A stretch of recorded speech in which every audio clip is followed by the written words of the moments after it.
we have regular board meetings, like around big board tables, and we're all gathered together, and two extraterrestrials come and they sit on one end, and we ask them questions, and they tell us what's been going on. So there is one fundamental aspect to working with the extraterrestrials.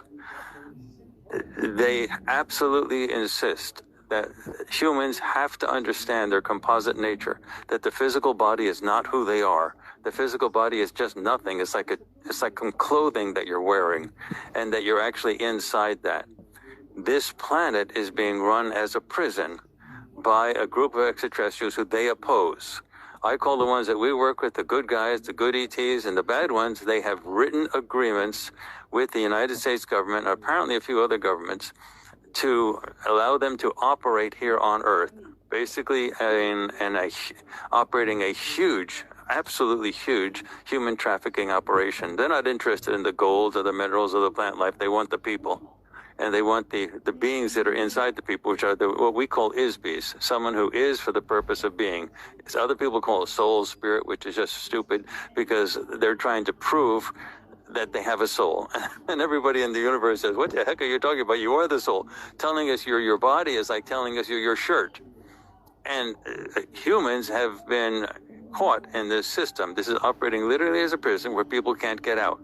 When people die, they see the light. You've heard that story a zillion times. They get drawn to the light. It's like a really strong magnetic pull. And then when they get to the light, they're zapped with an electric bolt that's way more voltage than lightning. They're totally rattled. They lose their remote viewing capability, their telepathy capability. That's normal means of communication throughout the entire galaxy.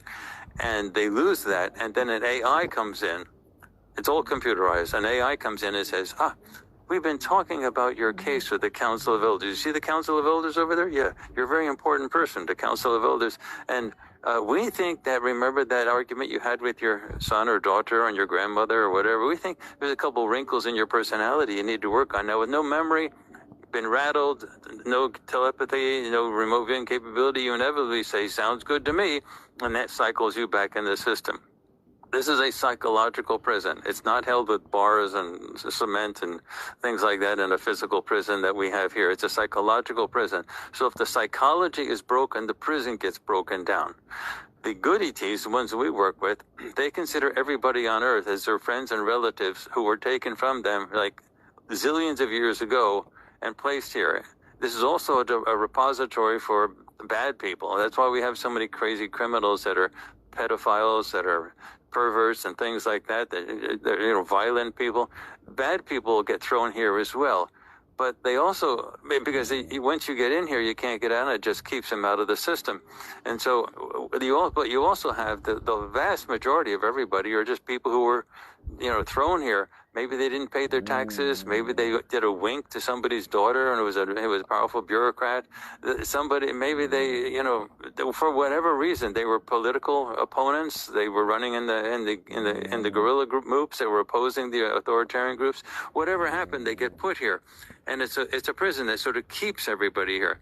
And because they don't have remote viewing or natural telepathic capabilities, they can't see out of it, and they don't know that. So the ETs that are up there, you've heard a zillion reports. Everybody who's interacted with an extraterrestrial, they all say the same thing. They speak telepathically. That's how they communicate.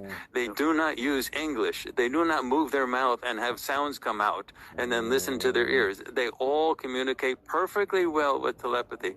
They worked with us for years.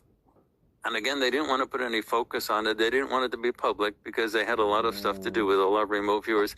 They had to teach us how to see them. They had to teach us how to be able to talk with them, how to be able to communicate, how to have board meetings, and we all pick up whatever they say. And then they had to develop the library. The advanced remote viewing procedures that were originally developed, they were originally started with the U.S. military, but the ones that we use now are like way different. They were the ones who guided us to develop those things. We